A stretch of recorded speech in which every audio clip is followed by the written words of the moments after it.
In the depths of an unforgiving winter, a desperate black bear made a decision that would challenge everything we thought we knew about wildlife.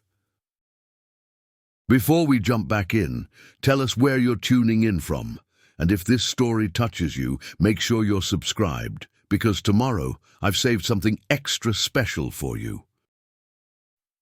His massive frame, once the epitome of wilderness strength, had been reduced to a skeletal shadow of his former self. But it wasn't just survival that drove him toward the glowing windows of the Thompson family cabin that fateful night. It was something in his eyes, a glimmer of intelligence that would leave wildlife experts questioning everything they understood about these magnificent creatures. The bitter wind howled through the ancient pines of Montana's remote Blackfoot Valley, painting the landscape in sheets of blinding white. February had stretched far beyond its welcome, transforming the wilderness into a frozen wasteland that offered little mercy to its inhabitants.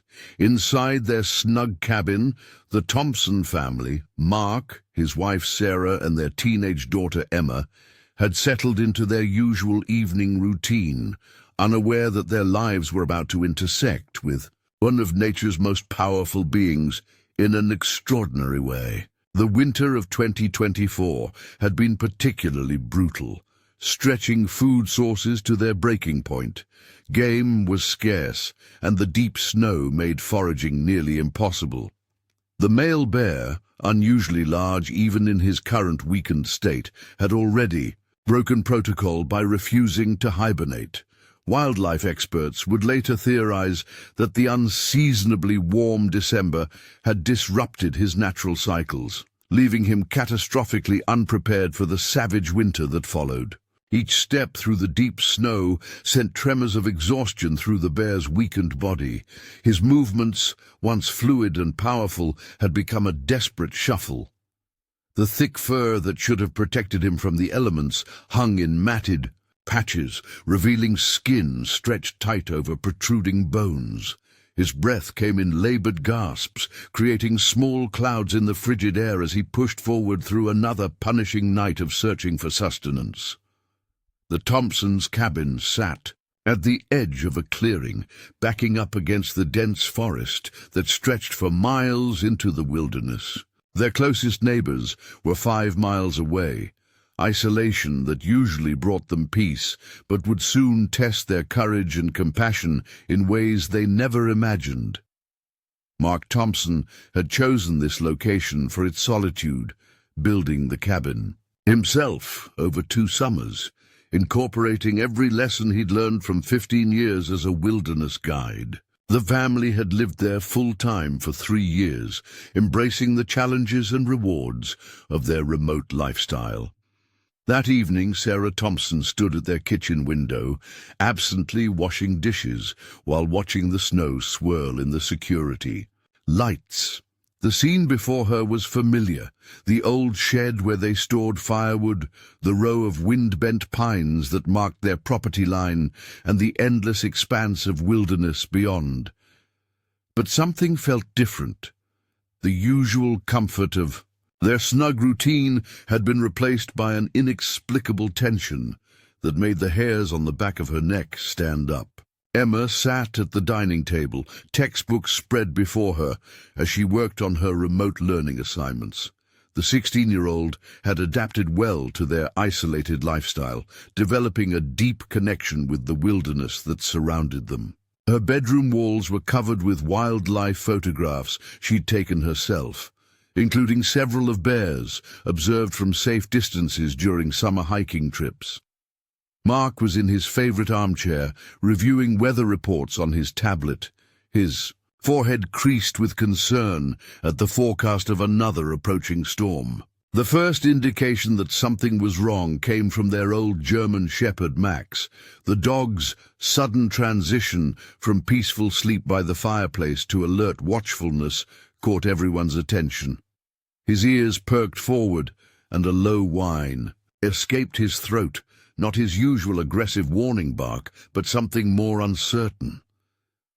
Mark lowered his tablet, years of wilderness experience making him instantly alert to the change in their dog's behavior. "Something's out there," Sarah whispered, setting down the dish she'd been drying.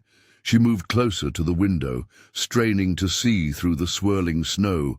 The security lights cast long shadows across the white landscape, creating moving patterns that made it difficult to distinguish shapes in the darkness. Emma joined her mother at the window, her homework forgotten as the tension in the room mounted. That's when they saw him, a massive dark figure emerging from the tree line with agonizing slowness. Even from a distance, it was clear something was terribly wrong. The bear's movement was unnatural, lacking the fluid grace these creatures usually possessed. He swayed slightly with each step, as if the simple act of remaining upright required immense effort. The security lights illuminated his condition in stark detail, revealing a sight that would be forever etched in the family's memory. "Dad," Emma breathed, her voice barely audible above the wind. "He's starving." The teenager's years of wildlife. Observation had given her an eye for detail, and the bear's devastating condition was clear even to her young eyes. Mark moved quietly to join his family at the window, his experienced gaze taking in every detail of the situation. The bear's approach challenged everything he'd learned about wildlife behavior over his years as a guide. This wasn't the confident stride of a predator or the cautious movement of a scavenger. This was something else entirely. As they watched in stunned silence, the bear lifted his head, and his eyes met theirs through the window. In that moment, something profound passed between species, a connection that would spark an extraordinary chain of events and challenge everything they thought they knew about the boundaries between humans and wildlife. The Thompson family stood frozen, their hearts pounding, as they faced a decision that would test their courage, compassion, and understanding of the natural world in ways they never imagined. The weeks leading up to this extraordinary encounter had pushed the bear to his absolute limits. The forest, which had sustained generations of his kind, had become an unforgiving battlefield for survival. The unusual weather patterns had disrupted the delicate balance of the ecosystem, leaving even the most experienced predators struggling to adapt. Wildlife experts would later explain that this winter had created a perfect storm of circumstances that forced animals to make unprecedented choices. During normal winters, black bears would be deep in hibernation, their metabolism slowed to a bare minimum as they survived on fat reserves built up during the abundant autumn months. But this year had been different. The December warmth had kept the bear active long past his usual hibernation period, burning precious energy that should have sustained him through the winter. When the savage cold finally arrived, it came with a vengeance that locked the landscape in an iron grip. Local rangers had documented the concerning changes in wildlife behavior throughout the season. Deer herds had migrated far from their usual territories, following what little food remained accessible. Smaller animals, which would typically provide easy meals for predators, had either perished in the harsh conditions or burrowed so deep into the snow that they became nearly impossible to hunt. The bear, like many other predators, found himself facing an increasingly desperate situation. His normal hunting grounds, once rich with prey and forage, had become a barren wasteland. The streams where he had once feasted on fish were frozen, solid, their surfaces gleaming like polished glass in the weak winter sunlight. Berry bushes and other vegetation stood as stark, empty scaffolds against the snow, offering no sustenance. Each passing day had forced him to venture further from his traditional territory, burning precious energy in an increasingly futile search for food. The bear's massive size, which had once made him a dominant force in these woods, now worked against him. His large frame required more energy to maintain than smaller bears, making his situation even more dire. Where once he could intimidate other predators away from their kills, his weakened condition now made him vulnerable. Recent tracks in the snow told the story of his desperate attempts to scavenge from mountain lion kills, only to be driven away, too weak to defend himself. Local wildlife cameras had captured glimpses of his decline over the past weeks. Images showed his progression from a powerful apex predator to the skeletal figure now approaching the Thompsons' cabin. These photographs would later become part of the larger study on the impact of climate change on wildlife behavior, but for now they simply documented one animal's desperate fight for survival. The bear had first noticed the cabin's presence several days ago, during one of his exhausting searches for food. He had initially kept his distance, following generations of ingrained instinct to avoid human settlements.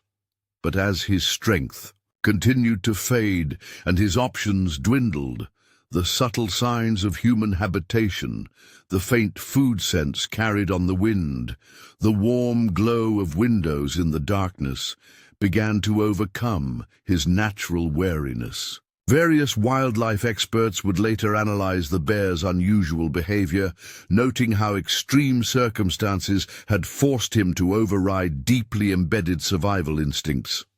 Dr. Catherine Martinez, a leading expert in ursine behavior, would later explain that such situations revealed previously unknown aspects of bear intelligence and adaptability.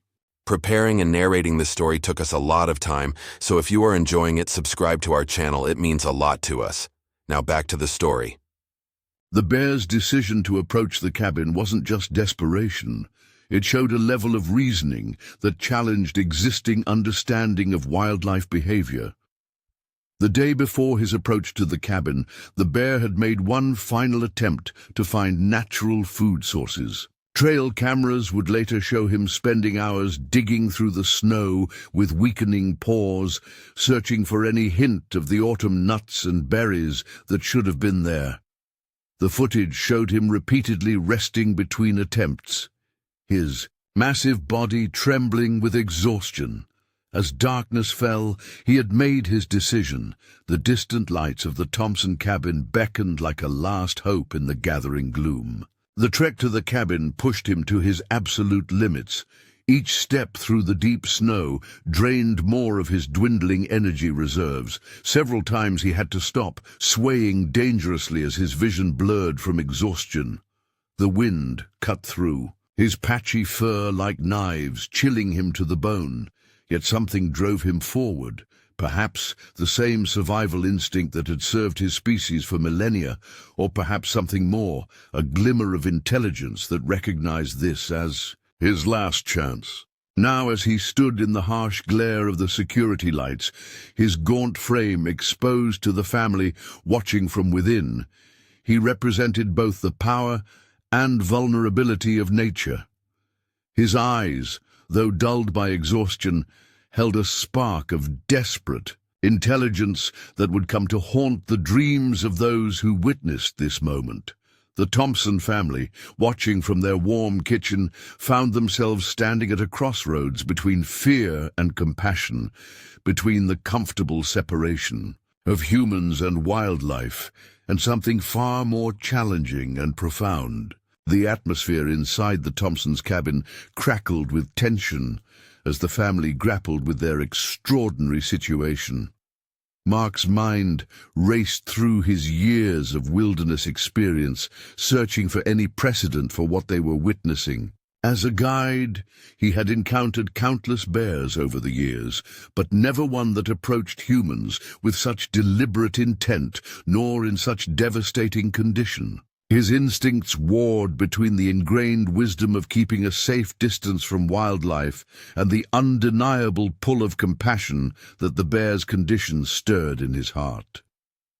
Sarah, still positioned by the window, felt tears welling in her eyes as she observed the bear's condition more closely. The security lights revealed every devastating detail, the way his fur hung in lifeless patches, the visible outline of each rib, and the trembling in his legs that suggested he might collapse at any moment. As a registered nurse who occasionally helped at the local wildlife rehabilitation center, she had seen animals in distress before, but nothing had prepared her for the raw desperation evident in this magnificent creature's deterioration.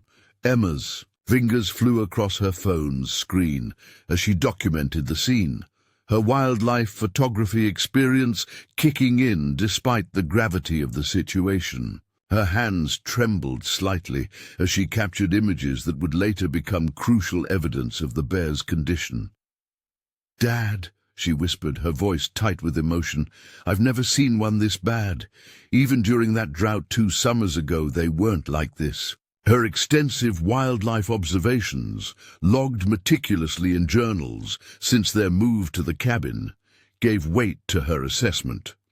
Max, their German shepherd, maintained his unusual behavior, alternating between soft whines and alert watchfulness. The dog's reaction puzzled Mark. Typically, Max would be barking furiously at any wildlife that approached the cabin. Instead, he pressed against Emma's leg, his eyes fixed on the bear with what seemed almost like recognition of a fellow creature in distress.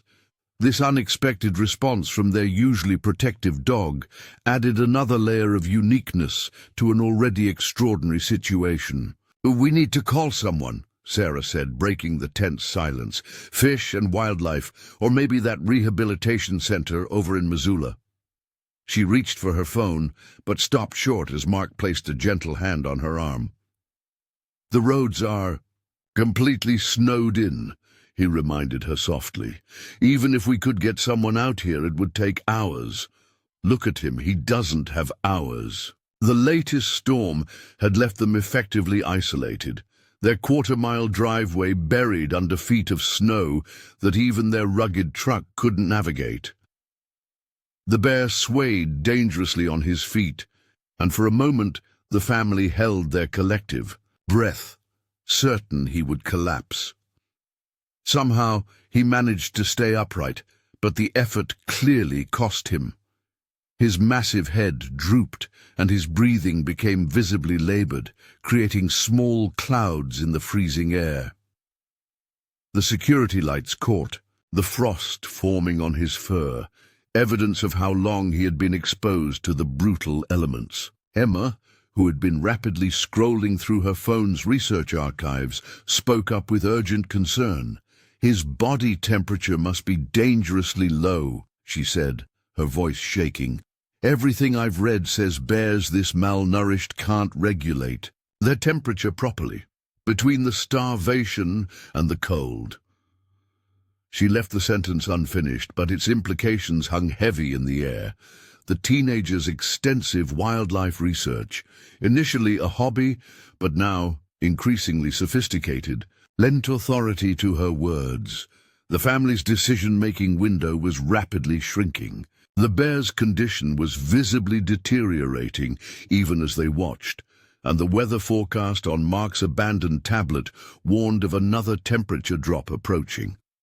They were effectively alone out here, miles from their nearest neighbors, with no possibility of immediate professional help.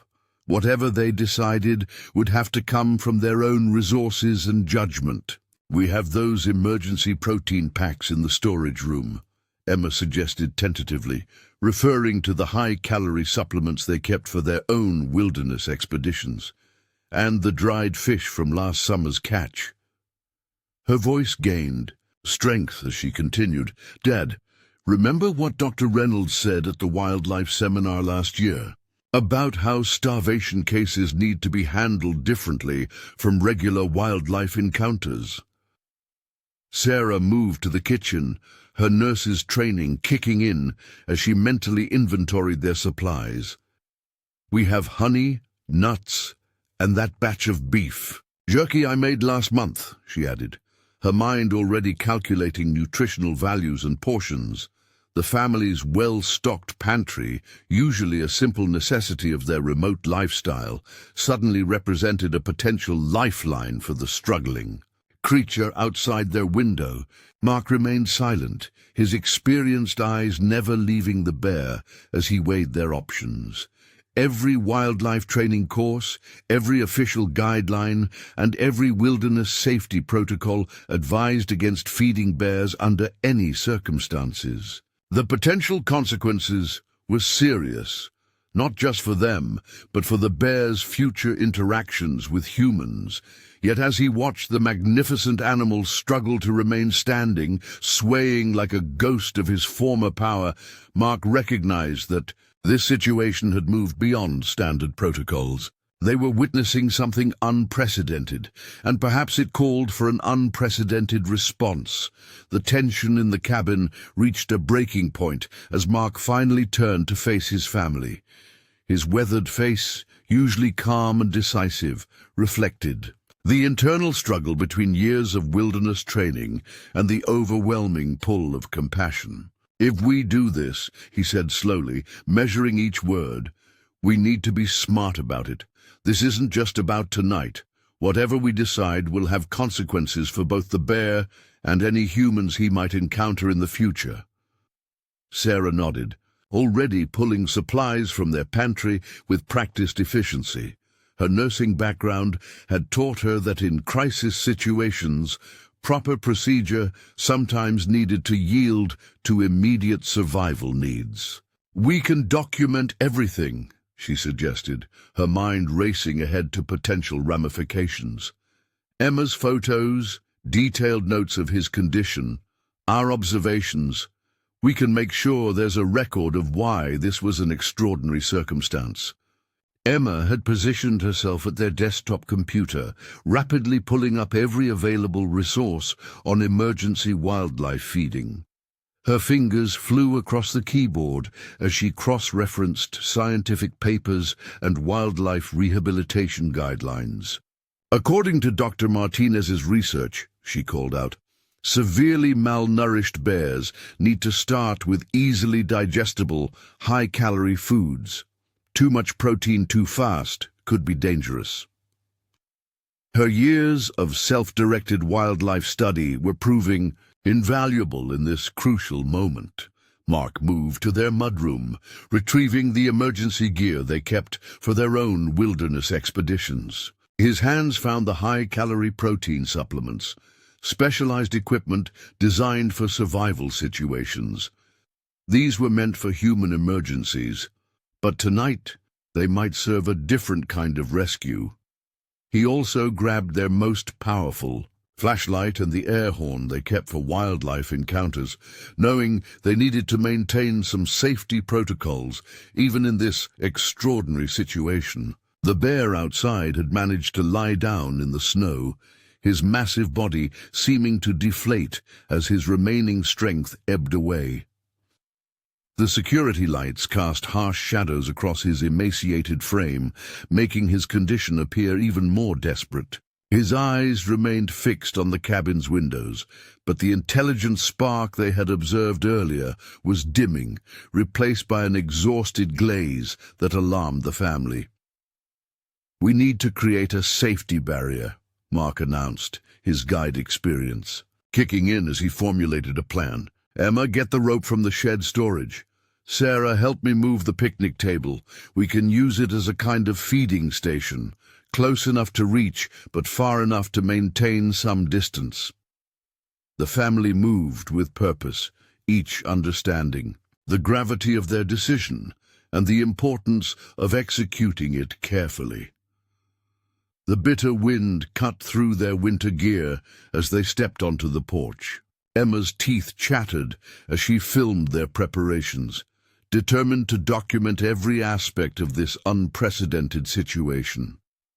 Sarah's nurse's mind was already calculating the bear's likely vital signs based on his visible symptoms: the labored breathing, the trembling limbs, the signs of severe hypothermia combining with malnutrition.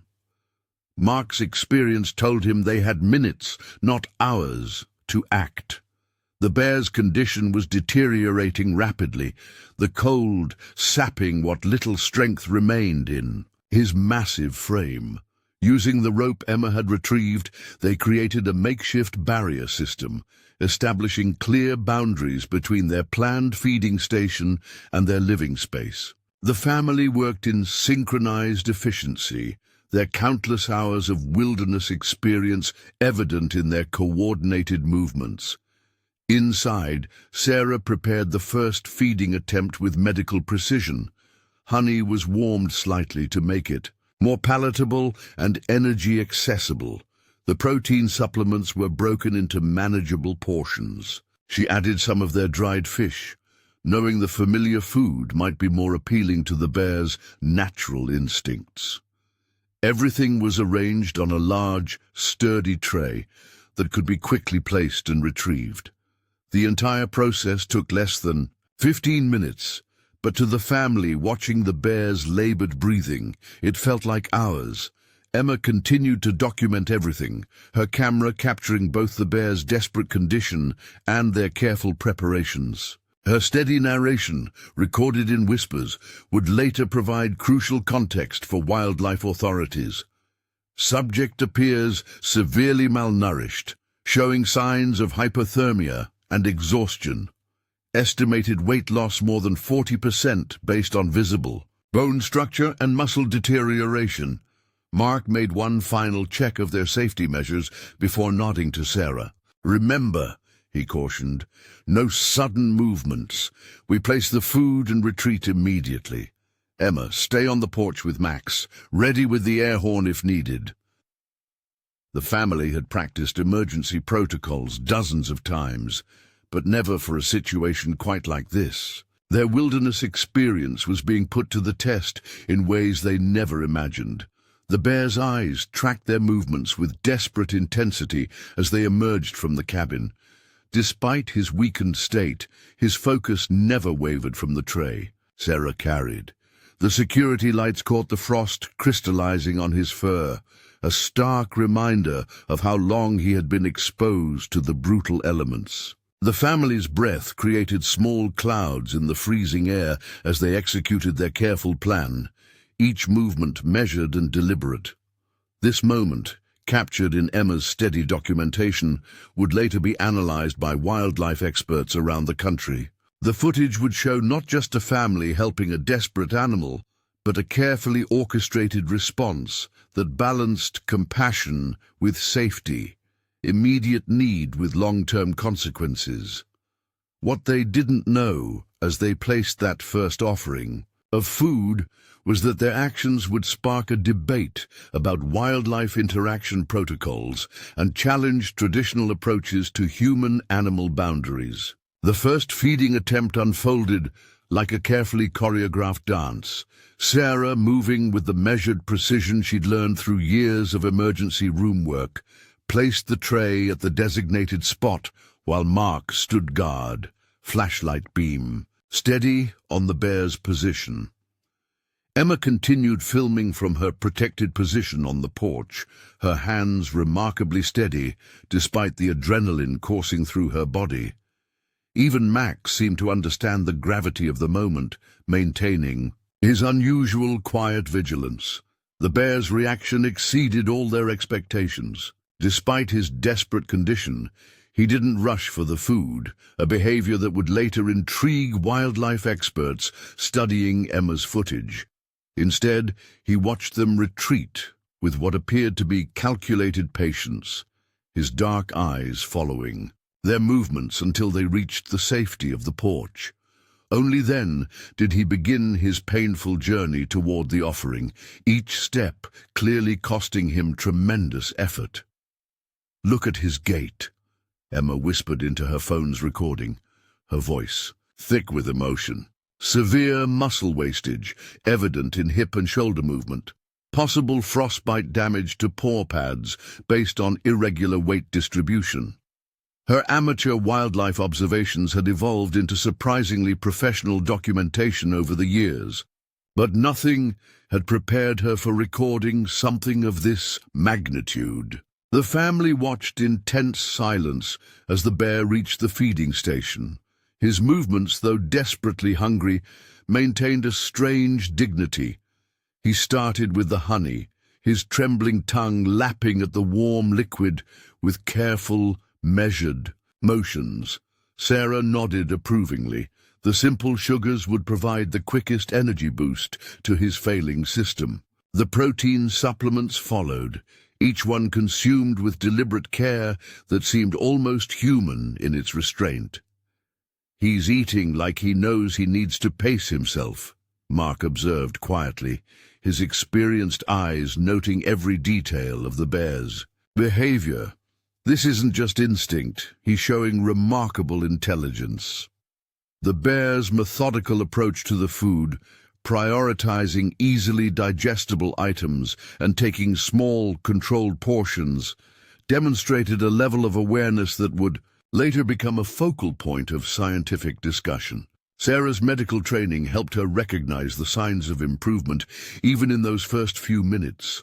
The bear's breathing, while still labored, began to show a more regular pattern. His violent shivering gradually lessened as the warm honey and protein began to take effect. These subtle changes brought tears of relief to her eyes, though she maintained her professional composure, already planning the next steps in their intervention. Emma's documentation captured a particularly poignant moment when the bear paused, in his eating, to look directly at them. The security lights illuminated his face, revealing an expression that seemed to convey something beyond animal awareness. "Subject displays unusual eye contact behavior," she whispered into her recording, "maintaining direct gaze without aggression or fear, unprecedented in my previous wildlife observations." The family's extensive wilderness experience proved invaluable as they monitored the feeding. They recognized that this first meal needed to be carefully limited. Too much food too quickly could be as dangerous as starvation for a creature in such desperate condition. Mark kept careful track of time, knowing they would need to remove the feeding station soon, regardless of their emotional desire to provide more. After approximately 20 minutes, they initiated their retrieval plan. Mark's subtle hand signal sent Emma and Max inside, while he and Sarah prepared to recover the tray. The bear, having consumed most of the offered food, watched their approach with the same unusual calmness he had displayed throughout the encounter. He made no aggressive moves towards the remaining food, instead backing away with what almost appeared to be deliberate courtesy. "This behavior needs to be documented properly," Sarah murmured, as they returned to the cabin's safety. "It challenges everything we've been taught about bear-human interactions." She was already making notes about vital signs, feeding responses, and behavioral observations that would later prove crucial for wildlife authorities trying to understand this extraordinary case. Inside the warm cabin, the family gathered at their kitchen table, emotions running high but focus unwavering. Emma immediately began transferring her video footage to their computer, creating backup copies and organizing her observational notes. Sarah documented every item the bear had consumed, calculating rough nutritional values and noting his responses to different foods. Mark started a detailed log of the entire encounter, drawing on his guiding experience to provide context that would prove valuable for future analysis. The bear remained visible through their windows, having settled into a more comfortable position. Near the feeding station, his massive frame still showed every sign of his desperate condition, but there was a subtle change in his posture, a slight easing of the tension that had held him rigid before. The security lights caught occasional glints of alertness returning to his eyes, small signs that their intervention might have come in time. As the family worked to document and process what had just occurred, they realized they had crossed a threshold from which there was no return. Their decision to help this desperate creature had set them on a path that would challenge conventional wisdom about wildlife intervention and force them to navigate uncharted territory in human-animal interaction. What they didn't know yet was that their careful, documented response to this crisis would soon become a case study in compassionate wildlife intervention, sparking discussions that would reach far beyond their remote Montana valley. As midnight approached, the Thompson family found themselves developing a makeshift wildlife rehabilitation protocol unlike anything in their previous experience. The initial feeding had provided crucial immediate aid, but they knew this was just the beginning of what would likely be a complex and challenging intervention. Sarah's medical background proved invaluable as she converted human emergency care principles to their unique situation, while Mark's wilderness expertise helped them maintain crucial safety boundaries. "We need to think about the next 24 hours. Mark said, spreading their detailed notes across the kitchen table. "That first meal will help, but he's still in critical condition." Emma had pulled up every available research paper on bear rehabilitation on their laptop, her young eyes scanning rapidly through scientific journals and wildlife rehabilitation guides. The teenagers' dedication to wildlife documentation had evolved into something far more crucial than anyone could have anticipated. Sarah's nursing experience kicked in as she created a makeshift chart to track their observations. "We need to monitor his vital signs as best we can from a distance," she explained, drawing from her medical training. "Respiratory rate, level of consciousness, mobility improvements or declines. Everything could be important."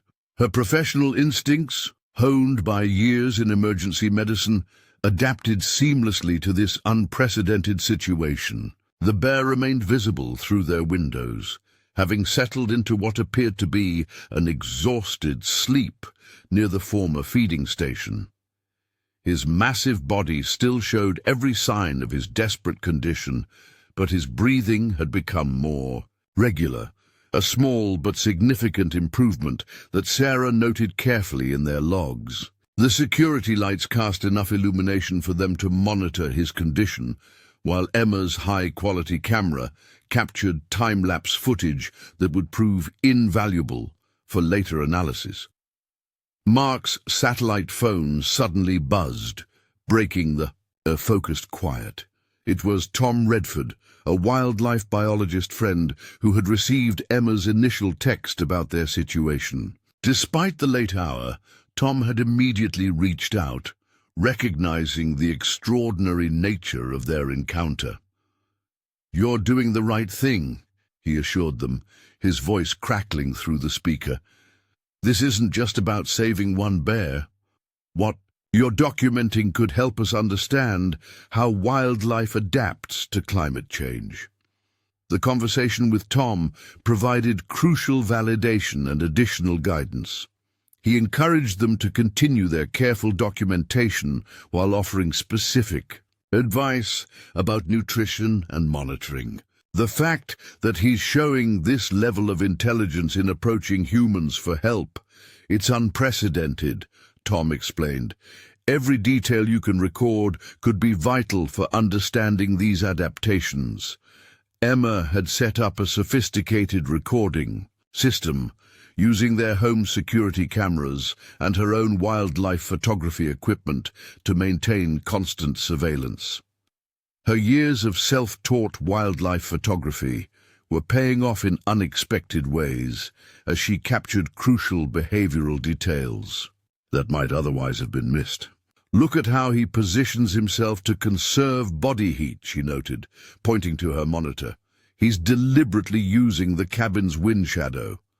Sarah worked on preparing the next feeding station, applying both her medical knowledge and Tom's recommendations. "We need to think about electrolyte balance," she mused, carefully measuring portions. "In human medicine, refeeding syndrome is a serious concern after prolonged starvation. She adapted their supplies creatively, diluting electrolyte powder from their emergency kits and incorporating it into a mixture of honey and protein supplement. The night deepened around them, but no one considered sleep. They worked in focused rotation, monitoring the bear, updating their documentation, preparing supplies, and consulting their growing database of research materials. Mark maintained regular perimeter checks, ensuring their safety protocols remained solid, even as their emotional investment in the bear's survival grew stronger. Around 2 a.m., they noticed the first signs of genuine distress since the initial feeding. The bear's breathing had become more labored, and he seemed to be struggling with the cold despite his sheltered position. His body temperature must be crashing, Sarah observed, her medical training alerting her to the danger signs.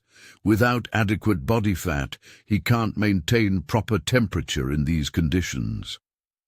This crisis forced them to make another difficult decision. Mark retrieved their emergency camping gear, including several industrial-grade heating packs designed for extreme winter survival. "We can't bring him inside," he said firmly, addressing the unspoken question in Emma's eyes. "But we can help him deal with the cold." They developed a plan to create a windbreak using their heavy-duty tarps, incorporating the heating packs in a way that would provide warmth without requiring direct contact. The challenge was maintaining their safety protocols while providing this crucial support. Their solution demonstrated the unique blend of wilderness experience and medical knowledge that made their intervention possible. Emma's continued documentation captured their careful execution of this plan. Her footage showed Mark and Sarah working in coordinated movements, using their wilderness experience to create an effective shelter while maintaining safe distances. The bear's response to their efforts, his calm acceptance and apparent understanding, continued to challenge conventional wisdom about wildlife behavior. As the makeshift shelter took shape, Tom's words echoed in their minds. This was indeed about more than saving one bear. They were documenting an extraordinary example of wildlife adaptation and human-animal interaction that could have far-reaching implications for wildlife conservation and management. The Thompson family's unique combination of skills and experience had placed them at the center of what was becoming a potentially groundbreaking wildlife intervention. The pre-dawn hours brought new challenges as the temperature plummeted to dangerous levels. The family's weather station recorded a bone-chilling -25 degrees Fahrenheit, with wind chills dropping even lower. Their makeshift shelter, though carefully constructed, could only do so much against such extreme conditions. The bear's weakened state made him particularly vulnerable to these brutal temperatures, adding another layer of urgency to their intervention.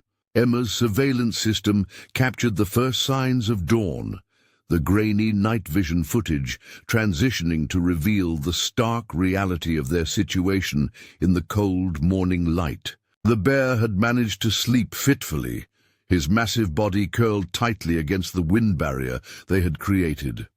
His breathing remained steady, a positive sign that Sarah noted carefully in their ongoing medical log, but his visible shivering concerned them all.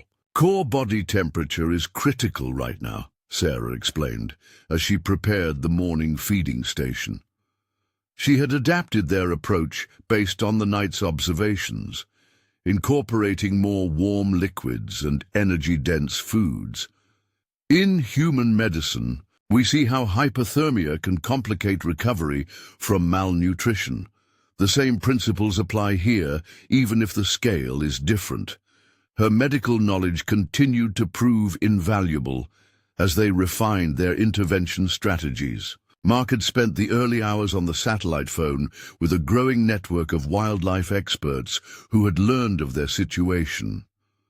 Dr. Elena Rodriguez, a leading authority on bear behavior from the University of Montana, had been particularly interested in their documentation of the bear's unusual intelligence. The level of trust he's showing, combined with his strategic approach to human contact, suggests cognitive abilities we haven't fully understood before, she explained, her excitement evident even through the crackling connection. The family's routine had adapted to their extraordinary circumstances with remarkable efficiency. Emma maintained her detailed documentation while attending her remote classes via laptop, her teachers understanding the unique educational opportunity this situation presented. Sarah balanced her remote nursing consultations with monitoring the bear's condition, while Mark coordinated with various wildlife authorities and maintained their safety protocols. Their morning feeding session demonstrated how much they had learned in just a few hours. They had refined their approach based on the bear's behavior and expert input, creating a more sophisticated feeding station that allowed him to eat while maintaining his body heat. Sarah had developed a specialized feeding protocol that took into account both his severe malnutrition and the extreme cold. "Look at how he's responding to the feeding schedule," Emma noted, her camera capturing the bear's methodical approach to the food. Unlike typical bear behavior, he showed no signs of food guarding or aggressive consumption. Instead, he maintained the same careful, almost deliberate eating pattern they had observed initially. "It's almost like he understands we're trying to help him recover, not just feed him," she added, her observation logs becoming increasingly detailed and insightful. The morning light revealed subtle improvements in the bear's condition. Though still severely emaciated, his eyes showed more alertness, and his movements, while still weakened, had become more coordinated. Sarah's medical assessment noted several positive indicators: improved respiratory rate, more regular sleep patterns, and better temperature regulation despite the extreme cold. Their documentation efforts had expanded significantly. Emma's photography skills captured crucial details of the bear's physical condition, while her detailed behavior logs provided valuable data for the researchers now following their case. Mark's wilderness experience helped them interpret the bear's responses in the context of normal wildlife behavior, highlighting just how extraordinary this situation was. The growing light also brought new concerns about visibility and potential publicity. Their remote location had protected them so far, but as news of their intervention spread through professional wildlife networks, they knew they needed to prepare for increased attention. Mark began drafting protocols for managing potential observers while maintaining the controlled environment they had created. Sarah's medical expertise proved crucial as they observed an unexpected development in the bear's behavior. "He's self-regulating his food intake," she noted with professional interest. "In human medicine, we often see patients who have experienced severe starvation struggle with this, but he's showing remarkable instinct about how much he can safely consume." This observation would later become a key point of study in understanding bear intelligence and survival instincts. The morning also brought an unexpected call from Dr. James Harrison, a veterinary specialist in wildlife rehabilitation. His interest in their case added another layer of expertise to their growing support network. "What you're documenting goes beyond simple wildlife intervention," he explained. "This bear's behavior suggests a level of adaptability that could be crucial for understanding how wildlife might survive in changing environments." As the morning progressed, the family's focus remained split between immediate care needs and the broader implications of their intervention. Each observation, each documented behavior, and each successful feeding session added to a growing body of evidence that challenged traditional understanding of wildlife behavior and human-animal interactions.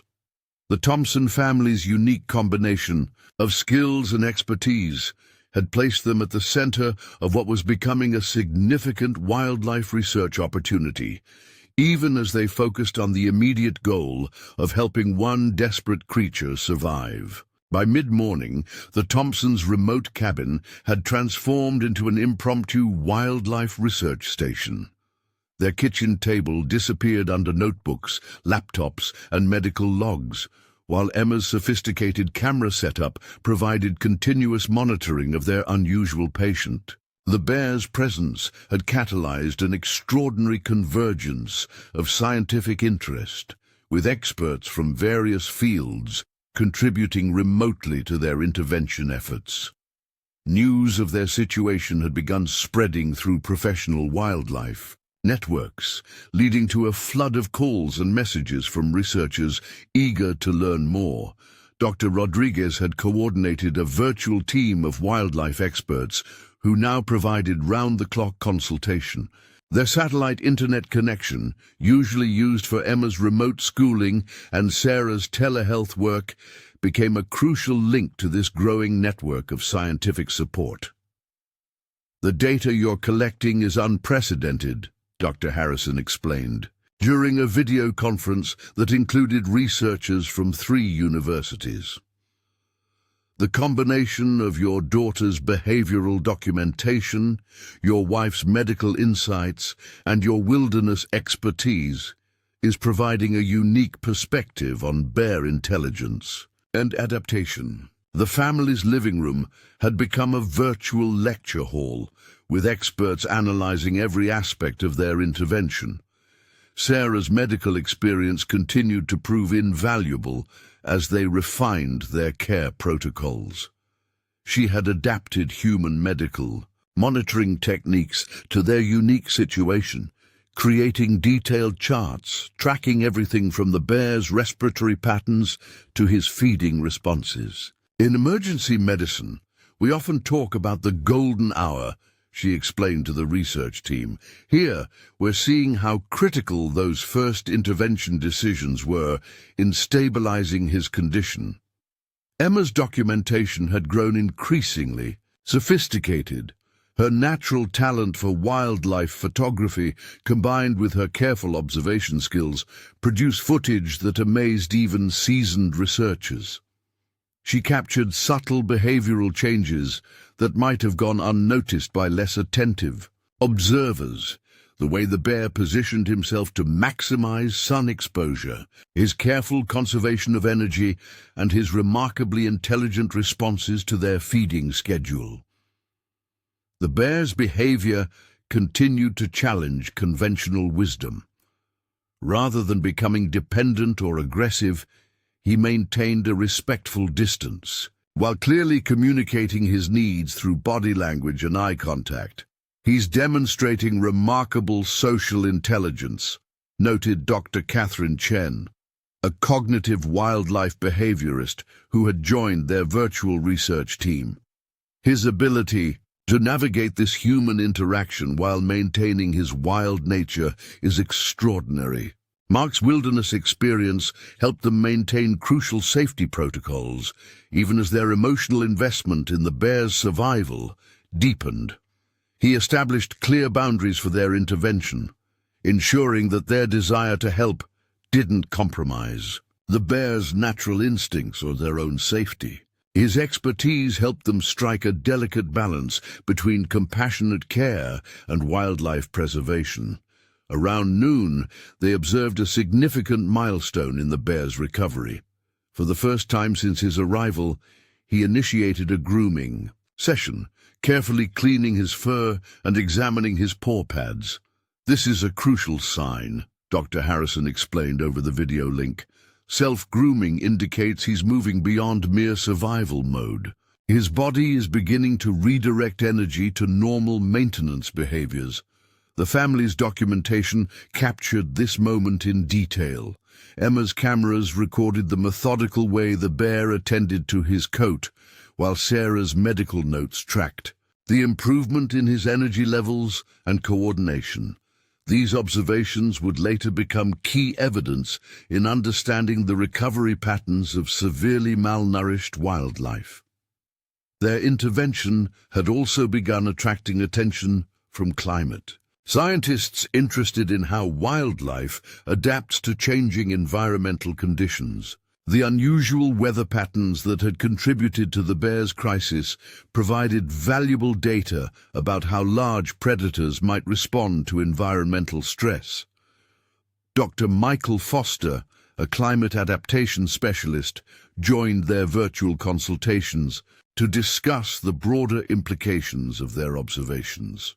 Throughout the day, the bear's behavior continued to provide new insights into wildlife intelligence and adaptation. He had developed a clear understanding of their feeding schedule, demonstrating remarkable patience and restraint during meal times. Unlike typical bear behavior around human food sources, he showed no signs of aggression or territorial marking, maintaining instead a careful, almost diplomatic relationship with his human helpers. Sarah's medical logs noted steady improvements in his vital signs and overall condition. His respiratory rate had stabilized, his coordination was improving, and his periods of rest became more natural and less exhaustion-driven. The recovery pattern is following a surprisingly human-like progression, she observed during the afternoon consultation. It's as if he understands the rehabilitation process and is actively participating in his own recovery. The growing body of documentation from their intervention was already beginning to influence wildlife management discussions. Their careful balance of compassionate intervention with respect for wild behavior provided a potential model for future wildlife crisis response. The bear's intelligent adaptation to human assistance challenged traditional policies about wildlife interaction and raised new questions about animal consciousness and decision-making abilities. As evening approached, the family prepared for another night of observation and care, their routine now well established, but their amazement at their unusual patience undiminished. The bear's remarkable journey from desperate crisis to careful cooperation had transformed their remote cabin into ground zero for a revolutionary study in wildlife behavior and human-animal interaction. What had begun as an emergency response to one animal's desperate plea for help was evolving into something that could reshape our understanding of wildlife intelligence and adaptation. The evening brought an unexpected development that would add another extraordinary chapter to their already remarkable story. As Mark performed his routine perimeter check, he noticed the bear engaging in behavior that would further challenge conventional understanding of wildlife intelligence. The massive animal had begun gathering the discarded thermal packs from their earlier intervention, methodically arranging them to create a more efficient windbreak around his resting area. "This isn't just adaptive behavior," Dr. Rodriguez commented, via video link, as she watched Emma's live footage. "This is tool use, deliberate manipulation of human-provided materials to solve an environmental challenge." The bear's actions sparked an intense discussion among the assembled experts, who watched in amazement as he demonstrated problem-solving skills previously undocumented in wild bears. Sarah's medical observations took on new significance as they realized the bear was actively participating in his own recovery process. He had developed a clear routine that maximized the benefits of their intervention, resting in the warmest spots during peak sun hours, timing his activity to conserve energy, and showing remarkable patience during feeding sessions. "He's demonstrating medical compliance better than some of my human patients," Sarah noted, her professional assessment colored by growing admiration. Emma's documentation captured a particularly touching moment when the bear paused in his evening routine to make direct eye contact with the family through their window. "Subject maintains extended eye contact without aggressive posturing," she recorded in her observation log. "Facial expression and body language suggest recognition and what appears to be intentional communication. Her footage of these interactions would later become central to studies on animal consciousness and emotional intelligence. The scientific community's interest in their case had grown exponentially throughout the day. Universities across the country had begun requesting access to their documentation, while wildlife rehabilitation centers sought their insights for developing new protocols. The Thompsons' careful balance of compassionate intervention with scientific observation was providing valuable data for multiple fields of study. Mark's satellite phone rarely stopped ringing as word of their unique situation spread through professional networks. "What you're documenting goes beyond wildlife rehabilitation," explained Dr. James Morrison, a leading expert in animal cognition who had joined their virtual consultation team. "This bear's behavior suggests levels of intelligence and adaptation that could revolutionize our understanding of wildlife response to environmental stress." Their evening feeding session demonstrated just how far they'd come in understanding their unusual patient's needs. The bear had developed a clear routine, waiting patiently at the designated distance while Sarah and Mark prepared his meal. His behavior showed remarkable restraint. He would wait for them to retreat before approaching the feeding station, and even then, his movements were careful and deliberate.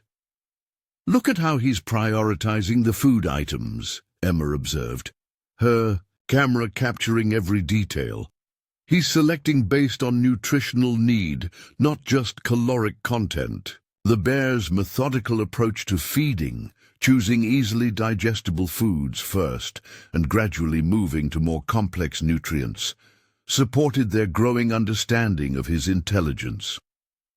Sarah's medical logs noted how this selective eating, a pattern aligned perfectly with recommended recovery protocols for severe malnutrition.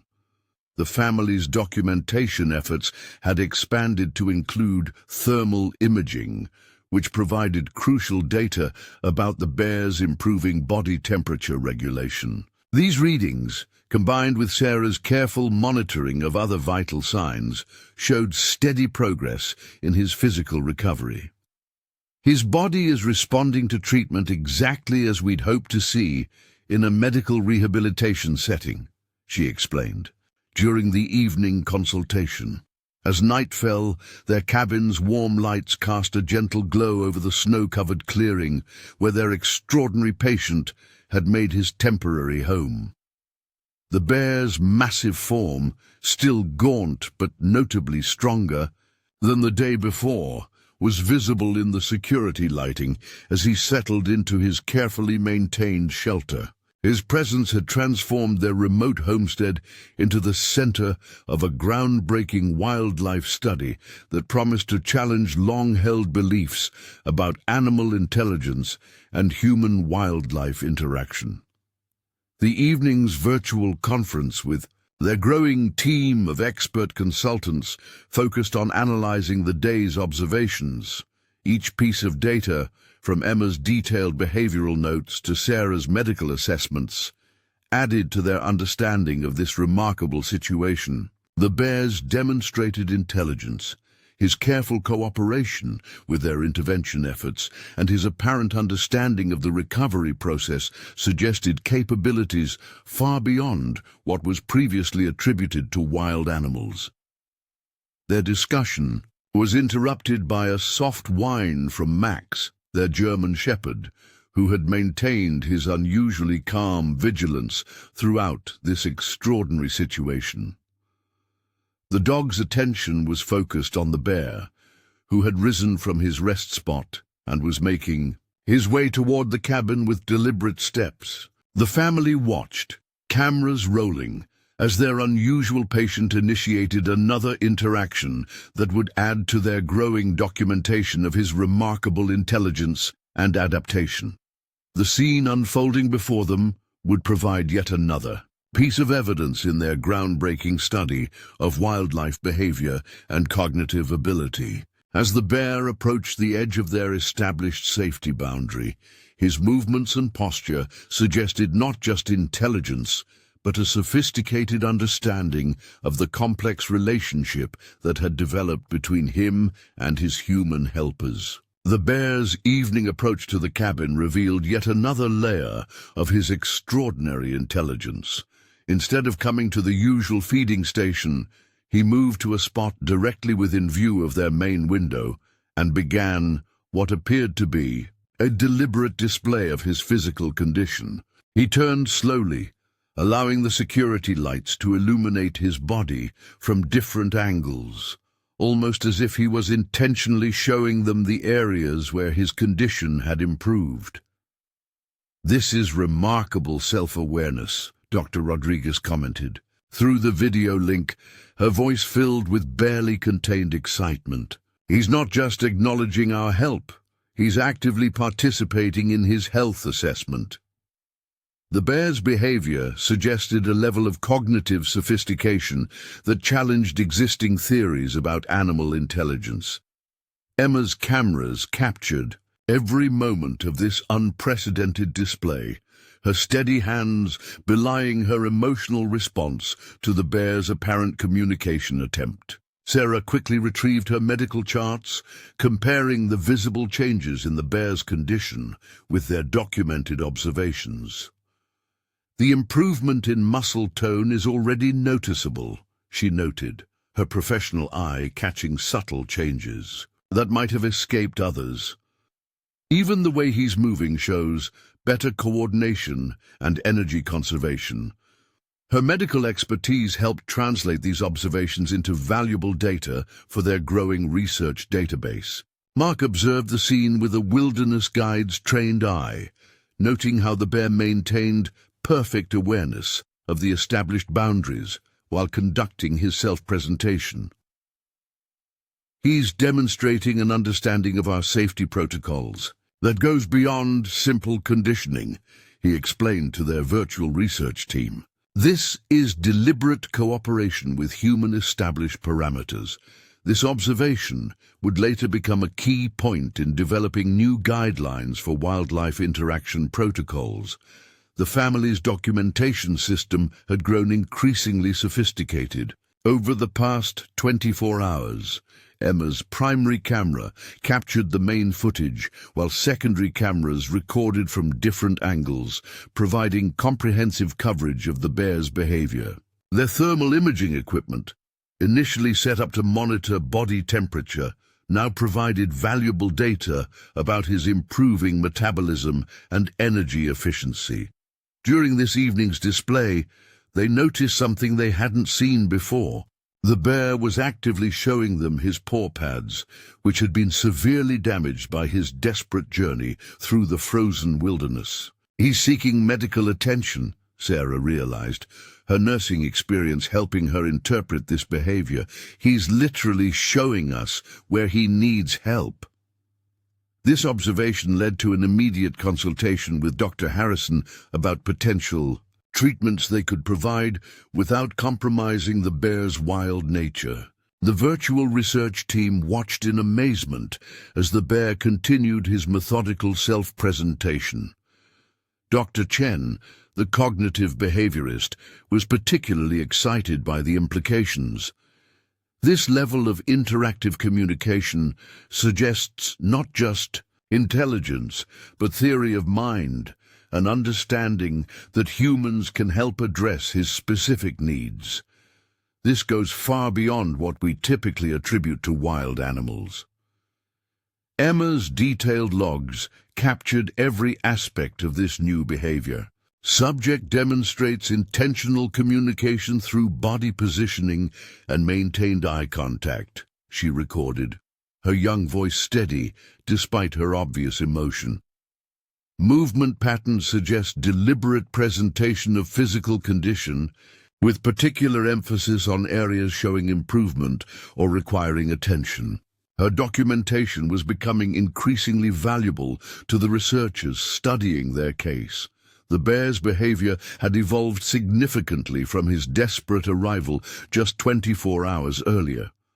While still clearly in need of help, he now showed remarkable adaptation to the rehabilitation process. He had developed a sophisticated understanding of their feeding schedule, safety boundaries, and even their documentation efforts, often positioning himself to provide optimal viewing angles for Emma's cameras.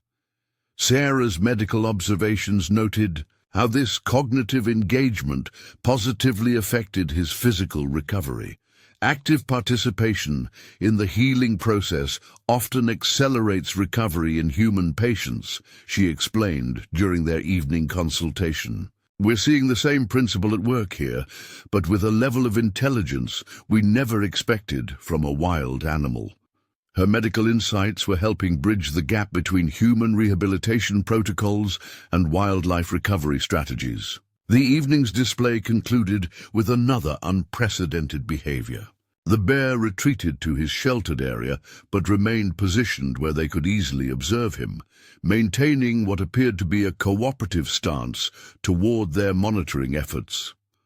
This behavior challenged traditional wildlife management approaches, which typically emphasized maintaining distance between humans and wild animals. As the family processed these new developments with their research team, the implications of what they were witnessing became increasingly clear.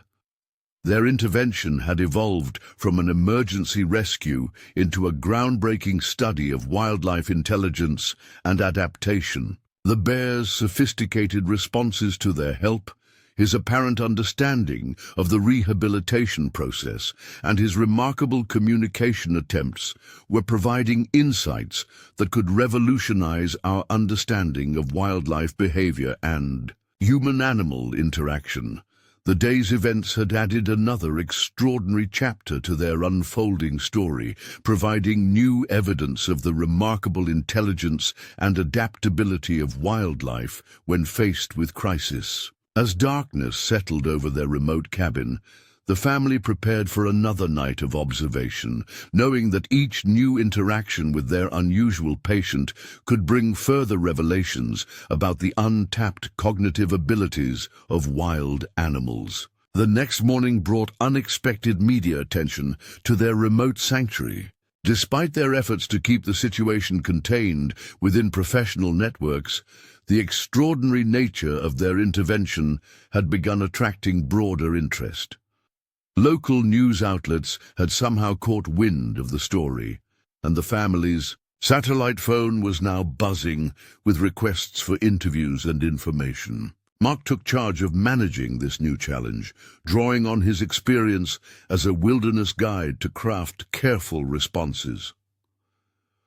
"We need to protect both the bear and the integrity of our observations," he explained to his family as they gathered for their morning briefing. "Any publicity needs to be handled in a way that won't compromise his recovery or the scientific value of what we're documenting." Dr. Rodriguez and their team of consulting experts helped develop a strategy for handling the media interest while maintaining their focus on the bear's rehabilitation. This could be an opportunity to educate the public about wildlife adaptation and intelligence, she suggested during their morning video conference. But we need to control the narrative to prevent sensationalism. Emma's morning footage captured a significant milestone in their patient's recovery. For the first time since his arrival, the bear engaged in what appeared to be exploratory behavior around his designated area. Subject displaying increased environmental engagement, she noted in her log. Movement patterns suggest improved energy levels and renewed curiosity. Her careful documentation showed how he investigated his surroundings while maintaining awareness of the established boundaries. Sarah's medical assessment confirmed the physical improvements behind this new behavior. "His vital signs are stabilizing," she reported during the morning consultation. "Respiratory rate has normalized, and his body temperature regulation has significantly improved." Her adaptation of human medical monitoring techniques to wildlife rehabilitation was providing valuable data for future crisis interventions. The bear's morning routine had developed a remarkable predictability that fascinated researchers.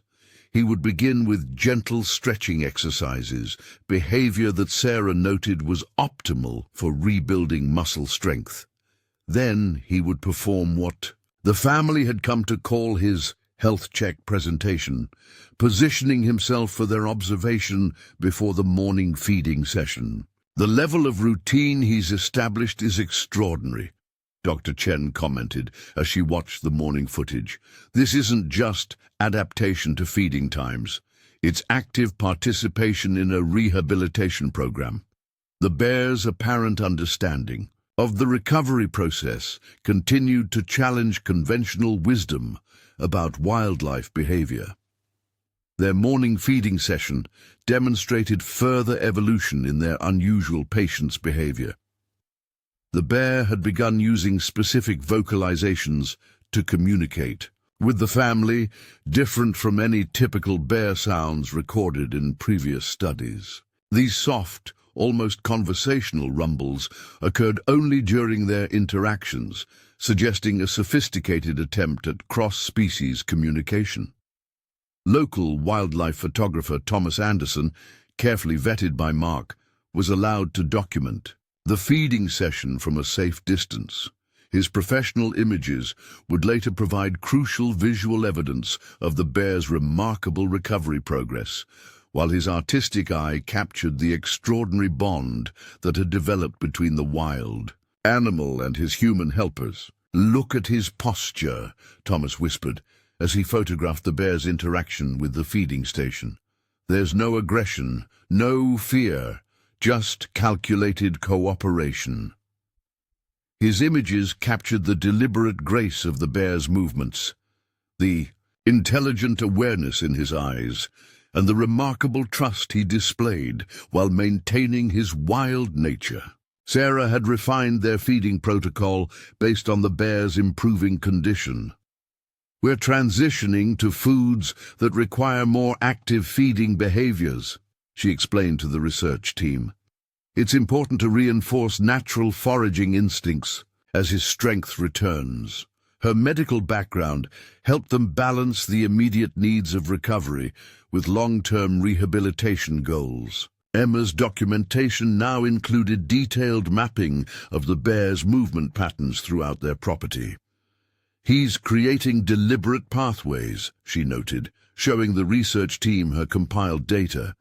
"Each route serves a specific purpose: feeding, resting, exercise, observation points. It's like he's designed his own rehabilitation space." The morning's activities were interrupted by an unexpected development that would add another layer to their extraordinary story. Max, their German shepherd, who had maintained his unusual calm throughout the bear's presence, began displaying new behavior that suggested another breakthrough in cross-species interaction was about to unfold. Their research team watched through the video link as Max approached his designated observation spot, closer to the bear than any previous position. The bear's response to the dog's presence demonstrated yet another aspect of his remarkable intelligence, a careful acknowledgement that respected both species' boundaries while suggesting an understanding of their shared role in his recovery. As the morning progressed, the family continued their careful balance of scientific observation and compassionate care, knowing that each new development in their unusual patient's behavior could provide valuable insights into wildlife adaptation and intelligence.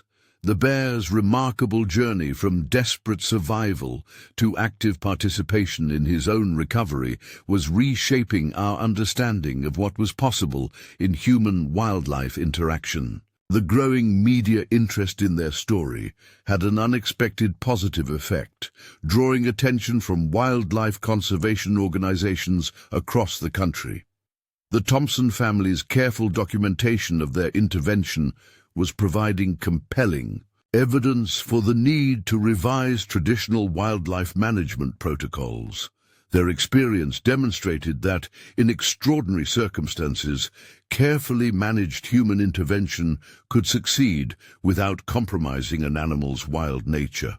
By mid-morning, their satellite connection was hosting a virtual conference that included representatives from major wildlife organizations and research institutions.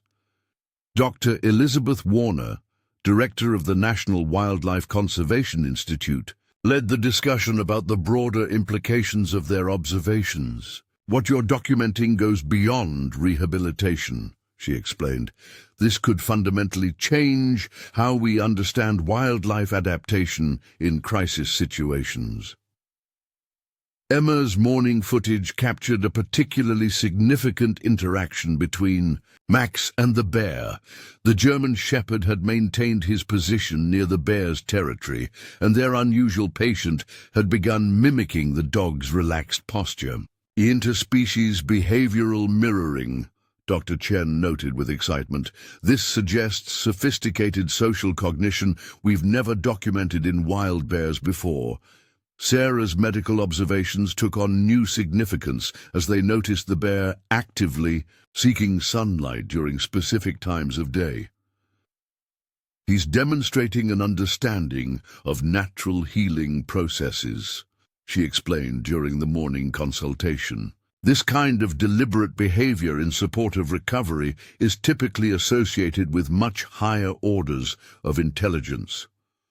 Her medical expertise helped translate these observations into valuable research data. Mark had begun developing a comprehensive safety protocol based on their experience, documenting how they maintained boundaries while allowing for meaningful interaction. "The key is consistent, predictable behavior on our part," he explained to the assembled experts.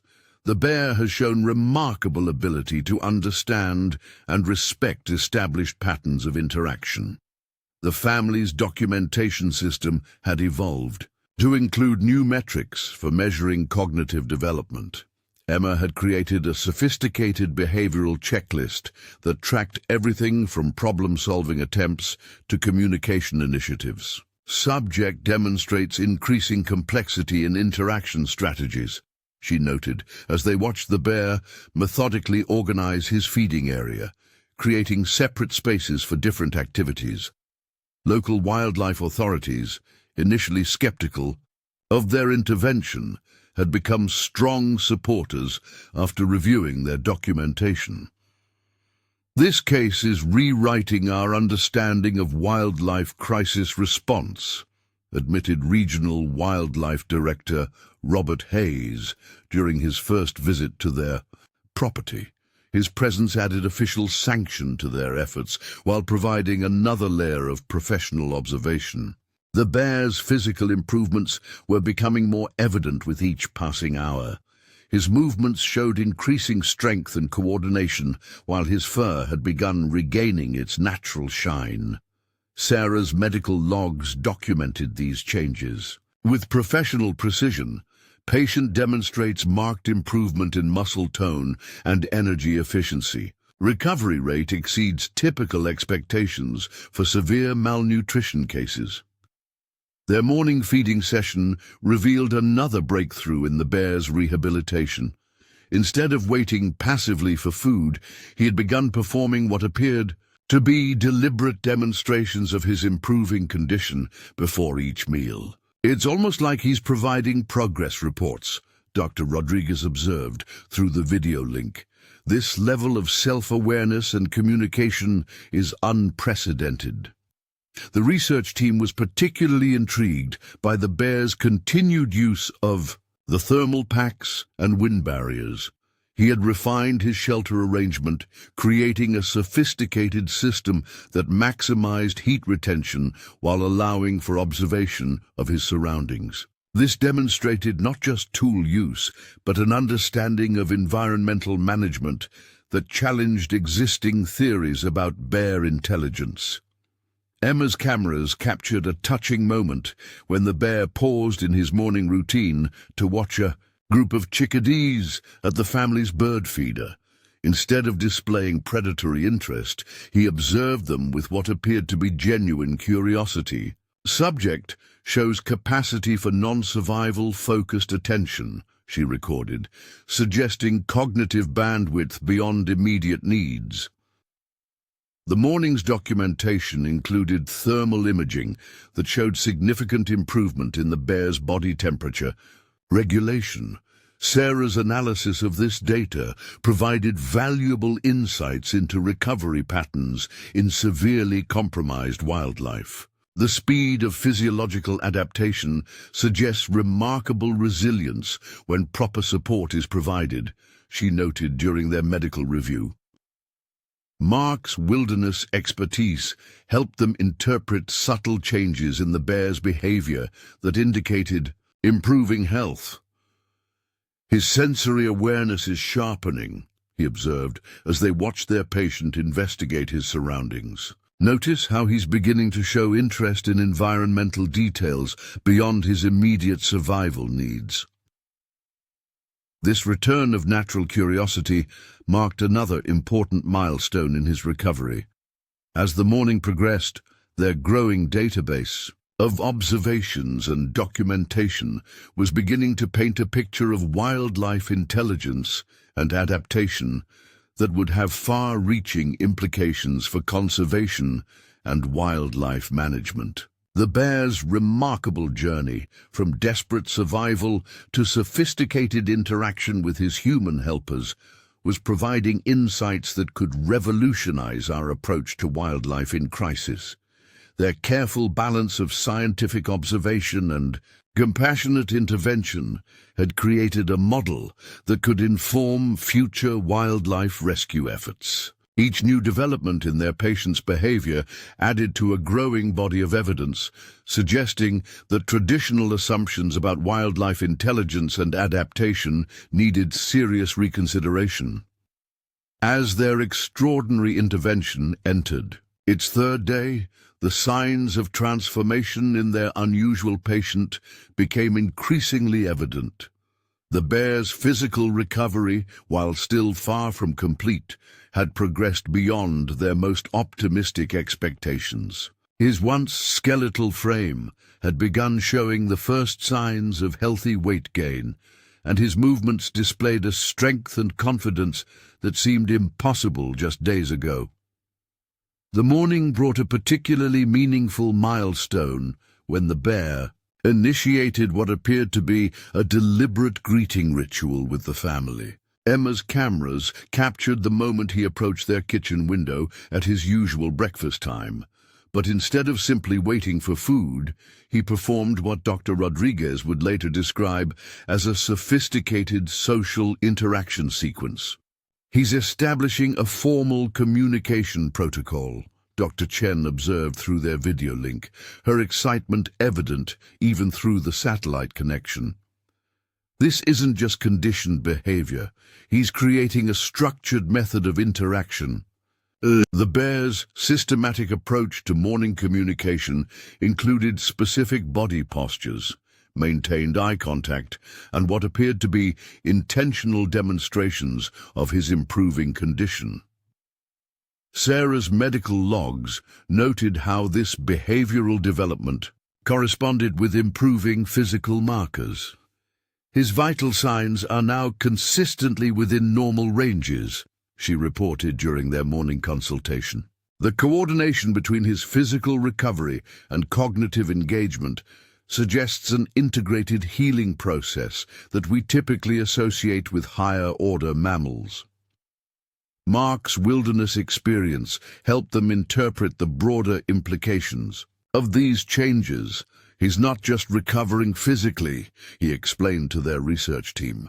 He's developing new behavioral patterns that could represent adaptation to changing environmental challenges. This observation sparked intense discussion about wildlife adaptation in the face of climate change and habitat disruption. Emma's documentation had become increasingly sophisticated, incorporating multiple data streams to create a comprehensive picture of their patient's recovery. Her morning footage captured subtle details that might have been missed by less attentive observers. The way he tested new movements before incorporating them into his routine, his methodical organization of his recovery space, and his increasingly complex communication attempts. The bear's interaction with Max continued to provide valuable insights into his social intelligence. The German Shepherd and the bear had developed what appeared to be a cooperative monitoring system, with Max maintaining his observation post, while the bear acknowledged his presence with careful respect. This interspecies social dynamic suggests remarkable cognitive flexibility, Dr. Chen noted as she reviewed Emma's footage. Their feeding station had evolved into what Sarah called a rehabilitation center, with different areas designated for specific recovery activities. The bear demonstrated clear understanding of this organization, using each space appropriately and even maintaining their cleanliness. This level of environmental awareness and cooperation astonished even the most experienced wildlife experts on their consultation team. Local wildlife photographer Thomas Anderson, who had been granted limited access to document the recovery, captured a series of images that would later become iconic in wildlife rehabilitation circles. His photos showed the progressive transformation in the bear's condition, from desperate survivor to engaged participant in his own recovery. It's not just the physical changes, Thomas observed. There's a return of dignity in his bearing that's remarkable to witness. The morning's activities were interrupted by an unexpected display of problem-solving behavior that caught everyone's attention.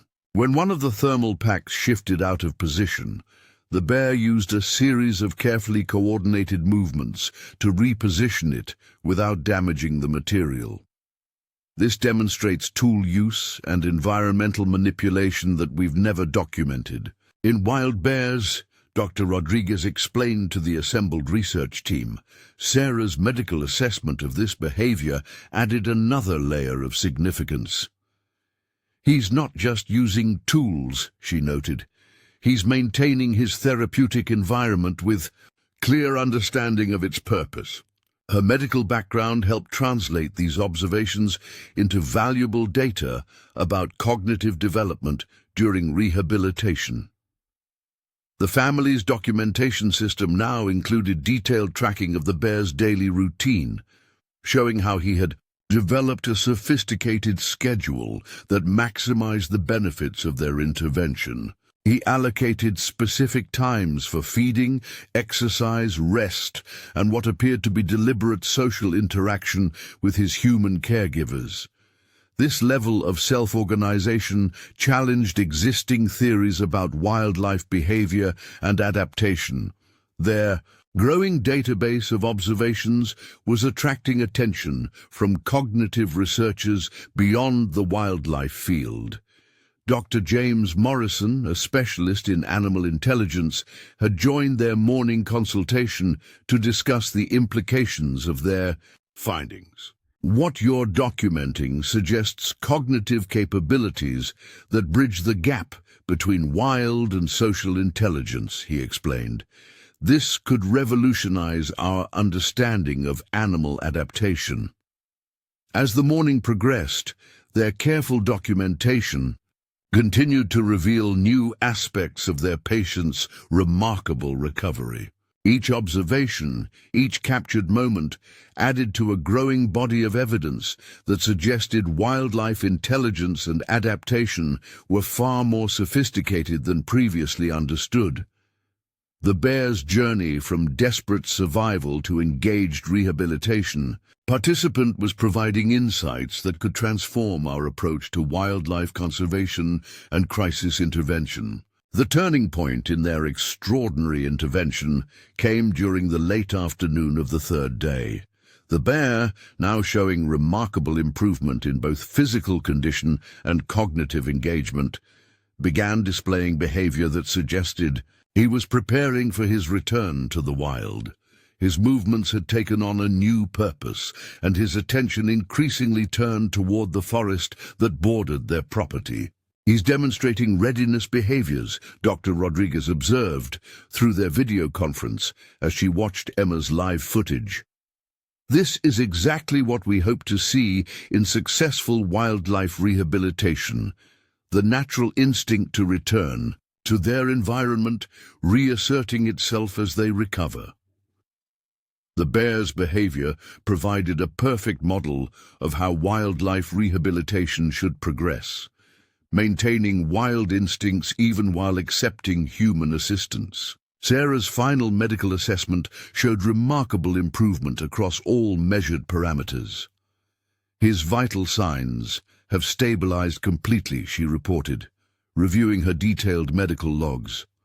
"Body temperature regulation has normalized, and his muscle coordination has returned to levels consistent with healthy wild bears." Her medical documentation would later become a valuable resource for wildlife rehabilitation centers, developing protocols for severe malnutrition cases. Mark noticed subtle changes in the bear's territorial behavior that suggested growing independence. "He's beginning to expand his survey area," he explained to their research team, pointing out new patterns in the bear's movements. "These are typical pre-migration behaviors we see in healthy bears." His wilderness expertise helped them interpret these signs of impending departure with both professional interest and emotional understanding. Emma's cameras captured a particularly poignant sequence as the bear performed what appeared to be a deliberate farewell ritual. He visited each area of his temporary territory, including his feeding station and shelter, in what Dr. Chen described as a sophisticated cognitive mapping exercise. His behavior suggested not just physical recovery, but a level of spatial and social awareness that challenged existing understanding of bear intelligence. The family's documentation system recorded every aspect of these preparation behaviors, creating a comprehensive record of wildlife rehabilitation success. "Subject demonstrates increasing independence while maintaining social awareness," Emma noted in her final behavioral logs. "Movement patterns suggest preparation for habitat reintegration while acknowledging established social bonds." Their research team watched with professional fascination and personal investment as the bear began his transition back to wild behavior. Each expert had contributed to this unprecedented rehabilitation effort, and now they were witnessing the successful culmination of their collaborative intervention. The bear's recovery would provide valuable data for future wildlife crisis response protocols. Max, their German shepherd, seemed to sense the changing dynamics. His behavior shifted from calm observation to what appeared to be a ritualized farewell. Of his own, the dog's interaction with the bear during this transition period provided yet another example of unexpected cross-species communication and understanding. Thomas Anderson's final photographs captured the physical transformation that had occurred over their 3-day intervention. The bear's coat had regained much of its natural shine, his movements showed returned strength and confidence, and his eyes held the alert awareness characteristic of healthy wild bears. These images would later become powerful testimony to the effectiveness of their rehabilitation approach. Sarah had prepared a final feeding station designed to provide energy for the bear's impending return journey while encouraging natural, foraging behavior. "We're transitioning him back to wild food sources," she explained during their last consultation. "The feeding station includes items he'll find naturally in the forest, helping him reconnect with his natural hunting and gathering instincts." The bear's behavior during this final phase demonstrated remarkable intelligence and adaptation. He approached the transition feeding station with careful attention, seeming to understand its purpose in his rehabilitation journey. His methodical exploration of the natural food items showed returning wild instincts while maintaining the careful, intelligent behavior they had observed throughout his recovery. As evening approached, the family and their research team watched the bear begin his final preparations for departure. His movements showed renewed confidence and strength, while his attention increasingly focused on the forest beyond their property. The security lights caught his massive frame in sharp relief, revealing the remarkable transformation from desperate survivor to restored wild creature. Their documentation captured every moment of this transition, recording valuable data about successful wildlife rehabilitation and release. The bear's sophisticated behavior during this phase suggested levels of intelligence and adaptation that would influence wildlife management practices for years to come. His successful recovery and return to the wild would serve as a model for future crisis intervention protocols.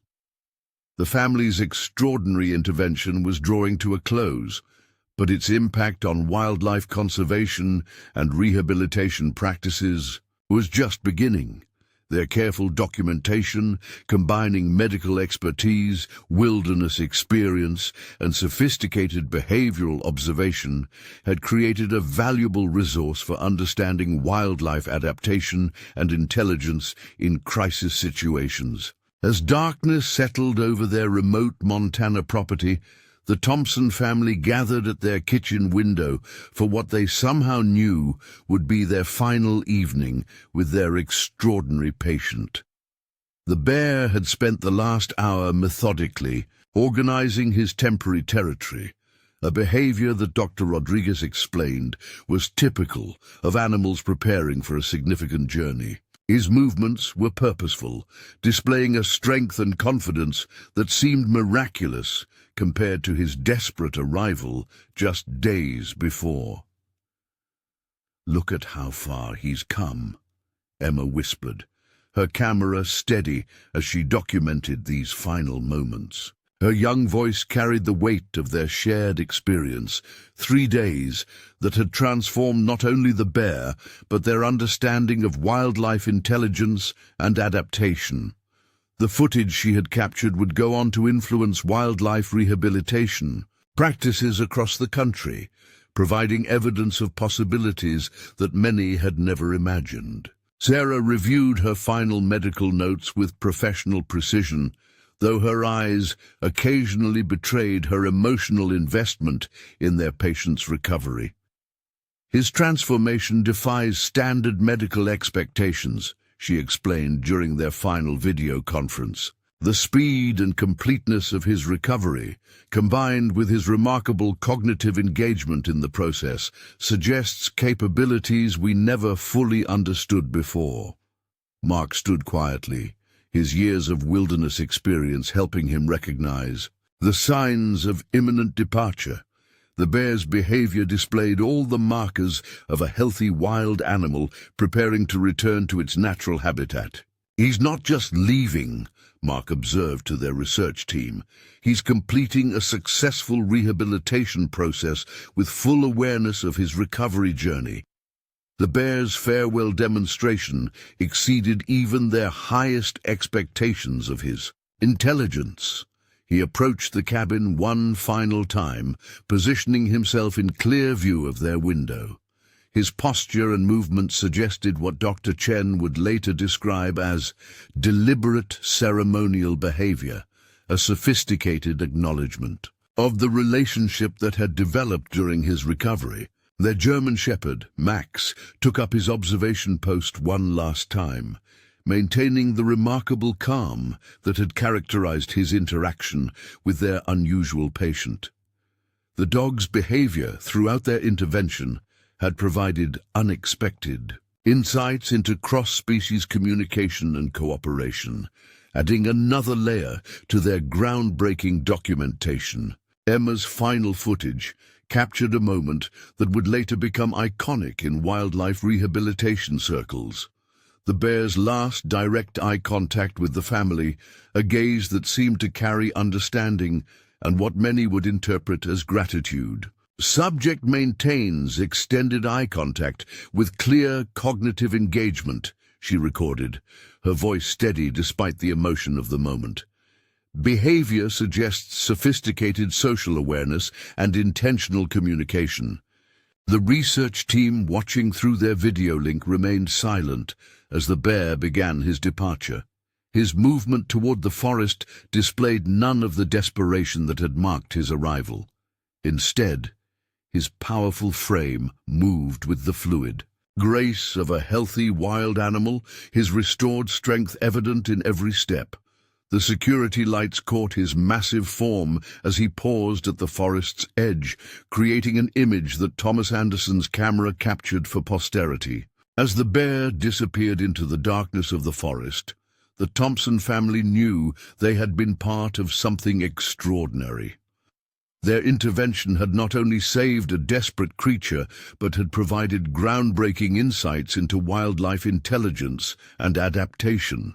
The documentation they had gathered over those 3 remarkable days would go on to influence wildlife conservation practices and challenge long-held assumptions about human-wildlife interaction. The legacy of their experience would extend far beyond their remote Montana cabin. Their careful balance of compassionate intervention with scientific observation created a model for future wildlife crisis response. The bear's remarkable journey from desperate survival to successful rehabilitation demonstrated possibilities that would inspire new approaches to wildlife conservation and management. Emma's comprehensive documentation, Sarah's medical insights, and Mark's wilderness expertise combined to create a valuable resource for understanding wildlife adaptation in crisis situations. Their family's unique combination of skills had allowed them to record and interpret behaviors that might have gone unnoticed by others, providing evidence of sophisticated cognitive abilities previously undocumented in wild animals. As they stood at their window, watching the darkness that had swallowed their extraordinary patient, the Thompson family felt the weight of their experience. Those 3 days had changed them, challenging their understanding of wildlife intelligence and the possibilities for human-animal interaction. Their intervention had demonstrated that compassion, when combined with careful observation and expertise, could bridge the gap between human and wild worlds in ways they had never imagined. If this story of survival, intelligence, and cross-species cooperation has touched your heart, remember that extraordinary moments of connection between humans and wildlife continue to unfold in unexpected ways. Subscribe to our channel for more remarkable stories that challenge our understanding of the natural world and remind us of the incredible possibilities that exist when we open our hearts and minds to the intelligence and adaptability of wildlife. Together, we can continue to explore and document the remarkable capabilities of wild animals, building bridges of understanding that benefit both human and animal communities. The story of the Thompson family and their extraordinary patient shows us that sometimes the most powerful scientific discoveries come from moments of simple human compassion. Up next, you've got 2 more standout stories right on your screen. If this one hit the mark, you won't want to pass these up. Just click and check them out. And don't forget to subscribe and turn on the notification bell so you don't miss any upload from us.